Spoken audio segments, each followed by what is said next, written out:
Simula sa Enero, inaasahang magiging libre na ang prescription glasses, wheelchair, saklay at walker para sa mga miyembro ng PhilHealth. Ito ang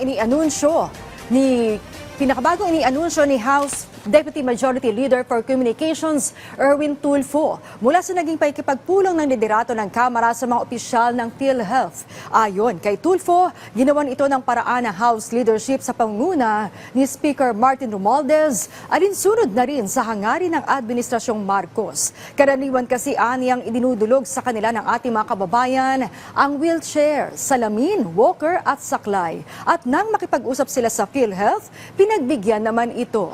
Sabi ni PhilHealth President and CEO Emmanuel Ledesma Jr., bubuo na sila ng grupong tututok para sa inisyatibong ito. Kung tuluyang maaprubahan, inaasahang mailalabas nila ang mga pulisiya ukol dito sa pagtatapos ng taon para mapakinabangan sa Enero.